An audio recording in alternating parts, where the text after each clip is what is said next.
दोस्तों, अगर आप लोगों ने गुल्ली बुली और नकली बाबा रिटर्न इस स्टोरी के बाकी पार्ट्स अभी तक नहीं देखे हैं तो पहले आप उसे जाकर देख लीजिए, वरना आपको ये स्टोरी पूरी तरीके समझ में नहीं आएगा। दोस्तों, आप लोगों ने पिछले वीडियो में देखा था कि गोस्ट स्क्रीम इन लोगों से बोलता है कि तुम लोगों ने अपना काम ठीक से नहीं किया है और अब मेरे पास इस लड़के को गुलाम बनाने के सिवाय और कोई भी चारा नहीं है और अब तुम लोग इसे खाकर पार्टी नहीं कर सकते क्योंकि अब ये मेरा गुलाम बन जाएगा। इसके बाद गोस्ट स्क्रीम सॉन को अपनी शक्तियों से गुलाम बनाने के लिए मंत्र पढ़ने लगता है। ये मेरी गुलामी करे, मेरे पैर चाटे, जल्दी से ये जिंदा हो जाए, ताकतवर बने, जिंदा होके मेरी गुलामी करना करे शुरू, जल्दी से जिंदा हो जा रे तू, प्रेम क्रेम श्रेम चामुंडाए, ये मेरी गुलामी करे, मेरे पैर चाटे, जल्दी से ये जिंदा हो जाए, ताकतवर बने, जिंदा होके मेरी गुलामी करना करे शुरू। गोस्ट स्क्रीम के मंत्रों से सॉन का शरीर हिलने लगता है और तभी अचानक से सॉन का शरीर हिलना बंद कर देता है। शायद अब ये मर गया है। और तभी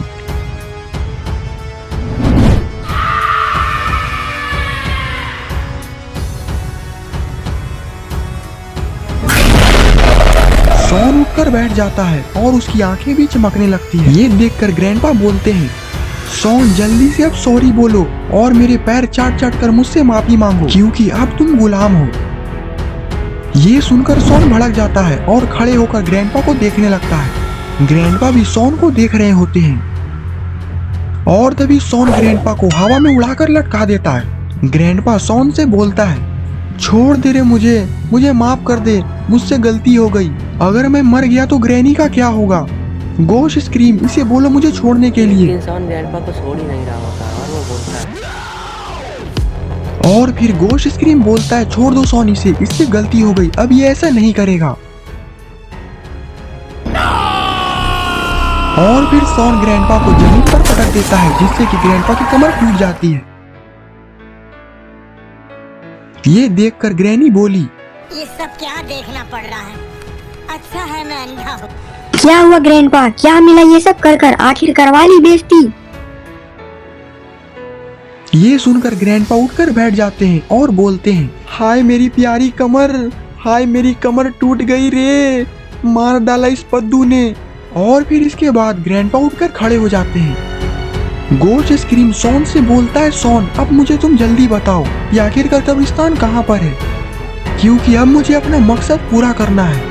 अब हम लोगों को इस दुनिया पर राज करना है जिसके लिए हमें अपनी सेना चाहिए और वो सेना मरी हुई होगी जिससे कि उसे कोई ना मार सके। लेकिन सॉन गोस्ट स्क्रीम की बात में सुन ही नहीं रहा होता है और वो एक तरफ देख रहा होता है। और तभी सॉन आगे जाने लगता है और किसी के कब्र को देखने लगता है। आखिर ये कब्र किसकी हो सकती है और सॉन इतनी इविल स्माइल से क्यों देख रहा है? तभी उस कब्र का पत्थर अपने आप हट जाता है, शायद ये सॉन ने किया है। कब्र के अंदर एक डेड बॉडी पड़ी हुई होती है और ये डेड बॉडी किसी क्रिएचर की तरह दिख रही होती है। और तभी अचानक से वो डेड बॉडी बैठ जाती है और अपना सर ऊपर करती है।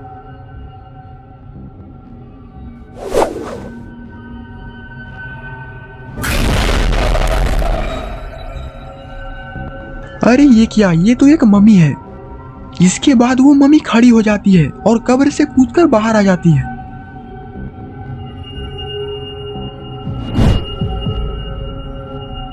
मम्मी को देखकर गोस्ट स्क्रीम सोचता है कि अब ये क्या चीज है और उससे बोलता है कि कौन हो तुम और इस कब्र के अंदर क्या कर रहे थे, और मुझे लगता है कि तुम मेरी ही शक्तियों से जिंदा हुए हो। अब अपना पहचान बताओ वरना दोबारा मैं मार दूंगा तुम्हें। ये सुनकर मम्मी बोलता है, मैं तुम्हारी ही शक्तियों से जिंदा हुआ हूँ और मैं 2500 सालों से मुर्दा बनकर पड़ा हुआ था और मैं अपने समय में राजा हुआ करता था और मुझे कोई नहीं हरा सकता था। मेरे पास सबसे बड़ी सेना थी, लेकिन फिर मेरे दुश्मनों ने मुझे धोखे से जहर देकर मार दिया और फिर मुझे यहाँ दफन कर दिया गया। गोस्ट स्क्रीम बोला, अच्छा तो ये बात है, खैर अब तुम जिंदा हो ही गए तो तुम्हें तो पता ही होगा कि कब्रिस्तान किधर है, मुझे जल्दी से वहां ले चलो। वो मम्मी बोला हाँ मुझे पता है कि कब्रिस्तान किधर है, मेरी थोड़ी सेना को वहाँ दफन किया गया था, वो सभी वहीं पर होंगे, लेकिन मैं तुम्हें वहाँ पर तभी लेकर जाऊंगा जब तुम मेरी शर्त मानोगे, और मेरी शर्त ये है कि तुम्हें मुझे अपने काम में पार्टनर बनाना होगा, वरना मैं तुम्हें नहीं बताने वाला। गोश स्क्रीम उसकी शर्त मान जाता है और फिर मम्मी बोलता है ठीक है मेरे पीछे आओ। इसके बाद वो मम्मी वहाँ से जाने लगता है और बाकी सारे लोग भी उसके पीछे जाने लगते हैं और ग्रैंडपा की कमर टूट जाती है, जिसके कारण ग्रैंडपा भाग नहीं पाता, इसीलिए जेसन उसे अपने कंधों पर लेकर जा रहा है।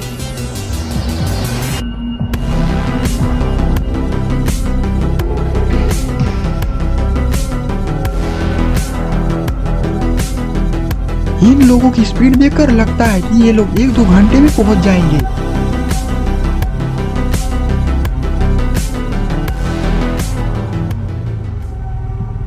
और इधर गुल्ली बुल्ली और रॉड भी सॉन को ढूंढ रहे होते हैं। इन लोगों ने सॉन को पूरे शहर में ढूंढ लिया है, लेकिन सॉन कहीं नहीं मिलता। तभी गुल्ली बोलता है रॉड हमने सॉन को पूरे शहर में ढूंढ लिया है, लेकिन सॉन हमें कहीं नहीं मिला, और हमने उसके घर और अपने घर और तुम्हारी फैक्ट्री में भी ढूंढ लिया, लेकिन वो तो मिल ही नहीं रहा। क्या तुम्हें कोई और जगह पता है जहाँ पर वो मिल सकता हो?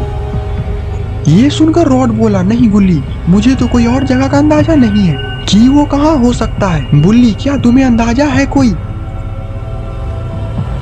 बुल्ली बोलता हाँ मुझे लगता है कि सॉन जंगल में हो सकता है, और हमने अभी जंगल में सॉन को नहीं ढूंढा है, हो सकता है कि वो किसी जंगल में हमें मिल जाए।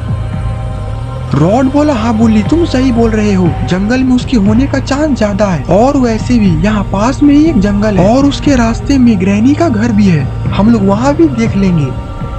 बुल्ली बोला तो ठीक है रॉड, सामने रास्ता है जंगल में जाने का, गाड़ी को जल्दी मोड़ो। इसके बाद रॉड गाड़ी को जंगल की तरफ मोड़ देता है और जंगल में जाने लगता है।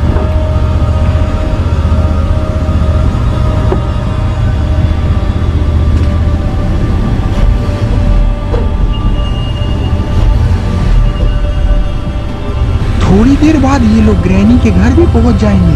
रास्ता काफी सुनसान था और तभी रॉड जीप को रास्ते में रोक देता है और दूसरी तरफ देखने लगता है। गुल्ली बुल्ली भी वहीं देखने लगते हैं। ये लोग ग्रैनी के घर की तरफ देख रहे होते हैं, लेकिन ग्रैनी के घर को देखकर लगता है कि ग्रैनी के घर पर कोई है ही नहीं और आसपास कोई गाड़ी भी नहीं खड़ी है।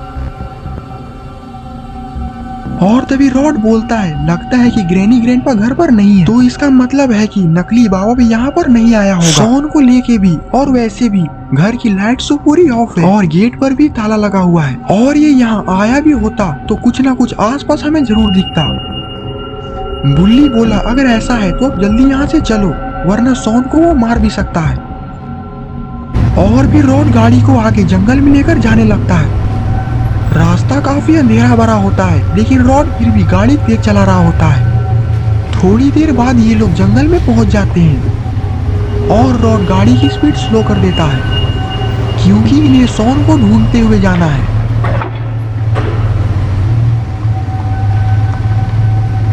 थोड़ी देर बाद रॉड एक जगह गाड़ी को रोक देता है और सारे लोग बगल में देखने लगते हैं।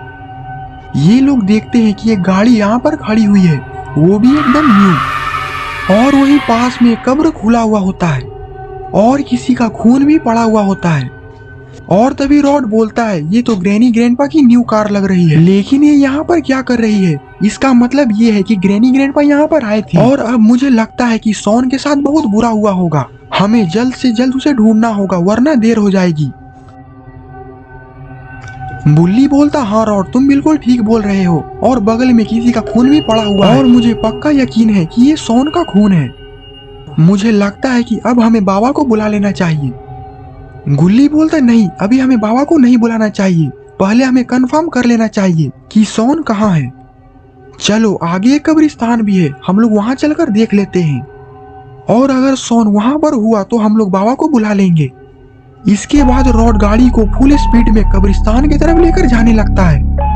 तो दोस्तों आखिरकार क्या होगा अब सॉन का? क्या गुल्ली बुल्ली उसे बचा पाएंगे या फिर वो हमेशा के लिए गुलाम बनकर रह जाए? और क्या नकली बाबा अपने मकसद में कामयाब हो पाएंगे? ये सब हम जानेंगे इस वीडियो के नेक्स्ट पार्ट में। और नेक्स्ट पार्ट के लिए वीडियो को लाइक और कमेंट करना मत भूलिएगा। हम मिलते हैं आपको अगली वीडियो में, तब तक के लिए बाय बाय।